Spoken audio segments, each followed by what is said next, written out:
اعوذ باللہ من الشیطان الرجیم بسم اللہ الرحمن الرحیم السلام علیکم ورحمۃ اللہ وبرکاتہ۔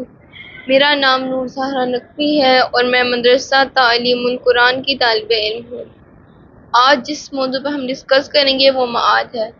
ہمارے پچھلے پروگرام کا موضوع سخن تھا کہ معاد انسانی فطرت میں شامل ہے، پر ذہنوں میں ایک سوال پیدا ہوتا ہے کہ کیا معاد کا نظریہ، کیا معاد کا کانسیپٹ، کیا قیامت کا عقیدہ فقط اور فقط انسانوں میں پایا جاتا ہے یا باقی مخلوقات میں بھی پایا جاتا ہے؟ تو جی، معاد کا نظریہ فقط اور فقط انسانوں میں پایا جاتا ہے۔ قیامت کا کانسیپٹ فقط اور فقط انسانی فطرت میں شامل ہے اور کسی بھی مخلوقات میں معاد کا نظریہ نہیں پایا جاتا۔ اس کی وجہ یہ ہے کہ انسان میں اور باقی مخلوقات میں دو فرق ہیں۔ سب سے پہلا فرق یہ ہے کہ اللہ تعالیٰ نے انسان کو ایک روح دی ہے اور باقی کسی بھی مخلوقات کو روح نہیں دی۔ اور دوسرا فرق کہ جو انسان میں اور باقی مخلوقات میں پایا جاتا ہے وہ یہ ہے کہ انسان کے پاس ارادہ اور اختیار ہے، انسان کے پاس مرضی ہے، اور باقی کسی بھی مخلوق کے پاس ارادہ اور اختیار نہیں ہے۔ ہم دیکھیں نباتات کو، پتھر، لکڑی، ہم دیکھیں ان کے پاس اختیار نہیں ہے، یہ کبھی بھی اپنی مرضی سے کوئی کام نہیں کر سکتے، یہ کبھی بھی اپنی مرضی سے ایک جگہ سے دوسری جگہ نہیں جا سکتے، اور ان کے پاس روح بھی نہیں ہے۔ بالکل اسی طرح سے ہم دیکھیں جیسے جمادات، ان کے پاس بھی ارادہ اور اختیار نہیں ہے۔ ہم نے کہ کبھی بھی ایسا نہیں ہو سکتا کہ ایک درخت اپنی مرضی سے پھل اگائے۔ اگر وہ پھلدار درخت ہوگا تو پھل اگائے گا، اور اگر وہ پھلدار درخت نہیں ہوگا تو کبھی بھی ایسا نہیں ہو سکتا کہ وہ اپنی مرضی سے پھل اگائے۔ اور کبھی بھی ایسا نہیں ہو سکتا کہ اگر میں ایک آم کا درخت اگاؤں تو وہ سیب دے، وہ سیب اگائے، کیونکہ یہ اس کے اختیار میں نہیں ہے، اس کی مرضی نہیں ہے، اس کے پاس کوئی آپشن نہیں ہے۔ اسی طرح سے جمادات میں روح بھی نہیں پائی جاتی۔ ہم دیکھیں حیوانات میں بھی ارادہ اور اختیار نہیں پایا جاتا اور نہ ہی ان میں روح پائی جاتی ہے۔ ہاں، حیوانات میں جان تو پائی جاتی ہے لیکن ان میں روح نہیں پائی جاتی، کیونکہ روح اسے کہتے ہیں کہ جو قابل رشد ہو، کہ جو کمال تک جا سکے، کہ جو ترقی کر سکے۔ اور ہم دیکھیں ایک جانور تو کبھی بھی کمال تک نہیں پہنچ سکتا، اور جانور کے پاس ارادہ اور اختیار بھی نہیں ہوتا۔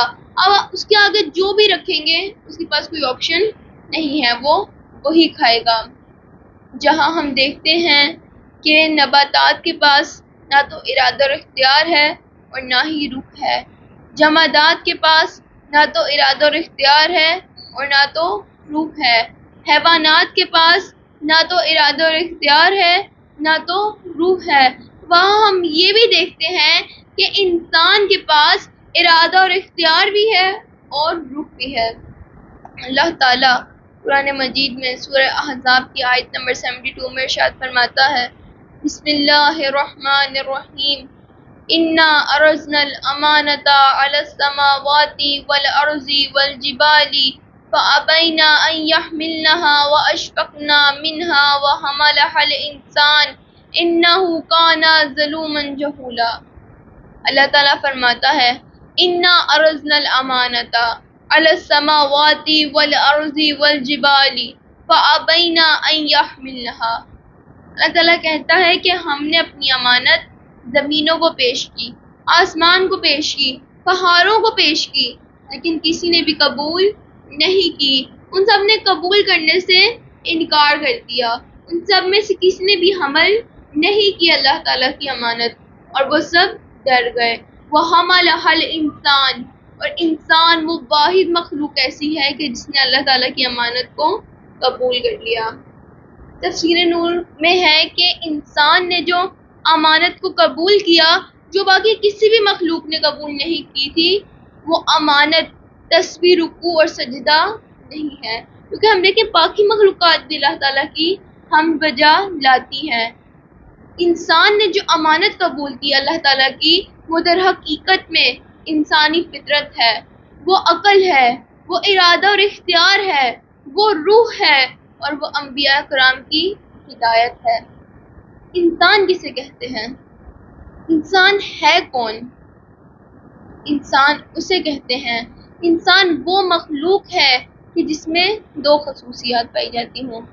سب سے پہلی خصوصیت کہ اس کے پاس ارادہ اور اختیار ہے۔ ہم دیکھیں انسان کے پاس ارادہ اور اختیار ہے، انسان کے پاس مرضی ہے۔ ارادہ اور اختیار کسے کہتے ہیں؟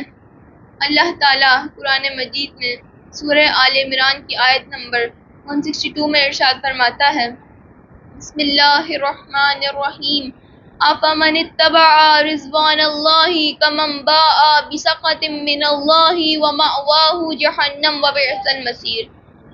اللہ تعالیٰ فرماتا ہے افمن اتبع رضوان اللہ، کہ اختیار اسے کہتے ہیں کہ انسان چاہے تو وہ اپنے مرضی کے ساتھ اللہ تعالیٰ کی پیروی کرے، اللہ تعالیٰ کی خوشنودی حاصل کرے اور صحیح راہ پہ چلے، اور انسان چاہے تو وہ اپنی مرضی کے ساتھ غلط راہ پہ چلے، اللہ تعالیٰ کی نافرمانی کرے اور اللہ تعالیٰ کے غضب کا شکار ہو جائے۔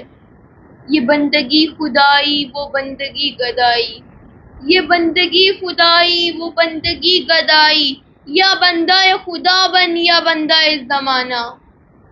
دوسری خصوصیت جو انسان کے اندر پائی جاتی ہے وہ یہ ہے کہ انسان کے اندر روح موجود ہے۔ روح کسے کہتے ہیں؟ روح کیا ہوتی ہے؟ روح اسے کہتے ہیں کہ جو قابل رشد ہو، روح اسے کہتے ہیں کہ جو کمال تک پہنچا سکتی ہو، روح اسے کہتے ہیں کہ جو ترقی کروا سکتی ہو، روح اسے کہتے ہیں کہ جو کامیابی تک لے جا سکتی ہو۔ انسان کے اندر روح پائی جاتی ہے۔ تب ذہنوں میں سوال یہ پیدا ہوتا ہے کہ کیا دلیل ہے کہ انسان کے وجود کے اندر ایک روح پائی جاتی ہے؟ کیا ثبوت ہے کہ انسان کے اندر ایک روح پائی جاتی ہے؟ اس کی سب سے بڑی دلیل یہ ہے، جب ہم سو جاتے ہیں ہمارا جسم ساکن ہو جاتا ہے، ہم دیکھیں ہماری آنکھیں بند ہوتی ہیں، ہمارے کوئی بھی اعضاء کام نہیں کر رہے ہوتے، لیکن اس وقت ہمیں محسوس ہوتا ہے کہ ہمارے جسم میں ابھی بھی ایک ایسی طاقت ہے کہ جو اپنے معاملات کو انجام دے رہی ہے۔ ہم دیکھیں ہم سوئے ہوتے ہیں، ہم کہیں جا نہیں رہے ہوتے، لیکن ہم دیکھتے ہیں ہم کبھی کبھار ڈر کے اٹھتے ہیں، کبھی کبھار ہم خواب میں کچھ دیکھتے ہیں، ہمیں محسوس ہو رہا ہوتا ہے کہ ہم کہیں جا رہے ہیں، حالانکہ ہم بستر پہ ہی ہوتے ہیں۔ سب سے بڑی دلیل روح کے ہونے کی یہ ہے کہ جب ہم سو رہے ہوتے ہیں تو ہمیں محسوس ہوتا ہے کہ ہمارے اندر ایک ایسی طاقت ہے کہ جو ابھی بھی اپنے معاملات کو انجام دے رہی ہے، اپنے کام کو انجام دے رہی ہے۔ اور ہم سب جانتے ہیں کہ ہمارا جسم مادہ ہے، ہمارا جسم نظر آتا ہے، ہمارا جسم وزن رکھتا ہے، اور ہم سب یہ بھی جانتے ہیں کہ ہماری روح غیر مادہ ہے، ہماری روح ہمیں نظر نہیں آتی، ہماری روح کا کوئی وزن نہیں ہے۔ اب ذہنوں میں سوال یہ پیدا ہوتا ہے کہ روح کا غیر مادی ہونے کی دلیل کیا ہے؟ کیا دلیل ہے کہ روح غیر مادی ہے؟ روح کی غیر مادی ہونے کی سب سے بڑی دلیل یہ ہے کہ اگر ہم دیکھیں، میں کسی منظر کو دیکھتی ہوں، کسی بڑے پہاڑ کو دیکھوں، کسی زمین کو دیکھوں، کسی باغ کو دیکھوں، آسمان کو دیکھوں، اور جب میں اپنی آنکھوں کو بند کرتی ہوں تو مجھے اندر سے وہ منظر نظر آتا ہے، وہ اتنا بھرا پہاڑ، وہ اتنا بھرا باغ میری آنکھوں میں مجھے نظر آتا ہے۔ تو یہ کیسے ممکن ہے؟ کیونکہ انسان بھی مادہ ہے، انسانی جسم بھی مادہ ہے، اور پہاڑ بھی مادہ ہے۔ تو کیسے ہو سکتا ہے کہ ایک میں پہاڑ کو دیکھوں اور مجھے اپنے اندر وہ ملے، مجھے اپنے آنکھوں میں نظر آئے؟ تو یہ دلیل ہے کہ انسان کے اندر ایک ایسی بھی چیز موجود ہے کہ جو غیر مادہ ہے، اور وہ غیر مادہ چیز ہی انسان کی روح ہے۔ اسی کے ساتھ ہمارے مختصر سے پروگرام کا اختتام ہوتا ہے۔ انشاءاللہ اگر اللہ تعالیٰ نے زندگی دی تو ہم آئندہ معاد کے موضوع پر دوبارہ گفتگو کریں گے۔ تب تک کے لیے اللہ حافظ۔